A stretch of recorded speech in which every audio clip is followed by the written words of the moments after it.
Henry and Gordon were lonely when Thomas left the yard to run his branch line. They missed him very much. They had more work to do and had to fetch their own coaches. They didn't like that.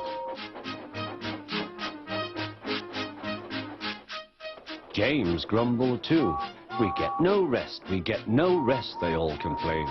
But the coaches only laughed. "You're lazy and slack, you're lazy and slack," they answered.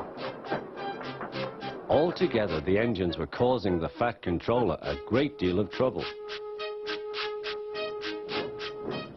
The big stations at both ends of the line each have a turntable. The Fat Controller had made them so that the tender engines can be turned round, because it is dangerous for them to go fast backwards. Tank engines like Thomas don't need turntables. They can go just as well backwards as forwards. But to hear Gordon talk, you would have thought that the Fat Controller had given him a tender just to show how important he was.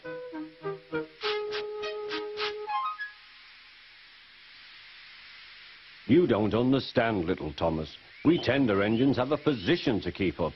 It doesn't matter where you go, but we are important. And for the Fat Controller to make us shunt trucks, fetch coaches, and go on some of those dirty sidings, it's not the proper thing."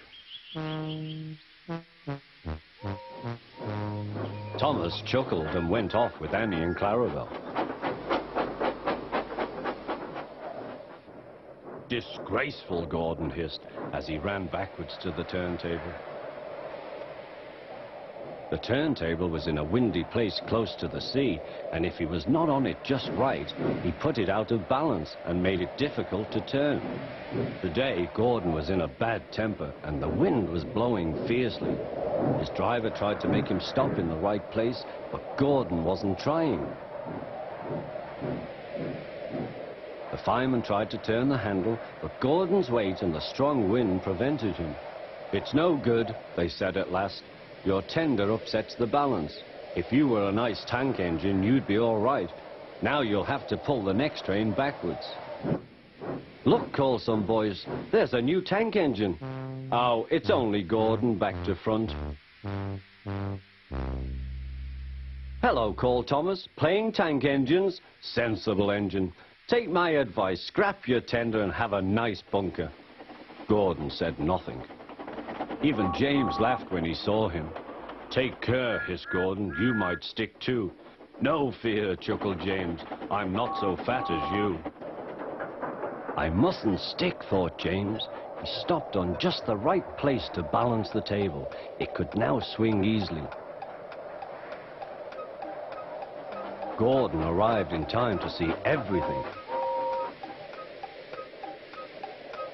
James turned much too easily. The wind puffed him round like a top. He couldn't stop.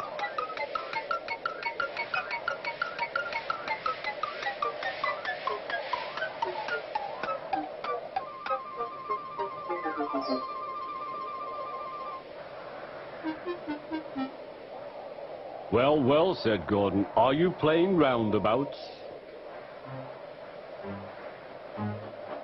Poor James, feeling quite giddy, rolled off to the shed without a word.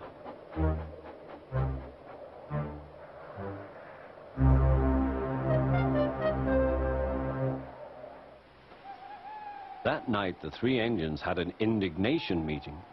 "It's shameful to treat tender engines like this. Gordon has to go backwards and people think he's a tank engine. James spins round like a top and everyone laughs at us. And to add to that, the Fat Controller makes us all shunt in dirty sidings. Blech!"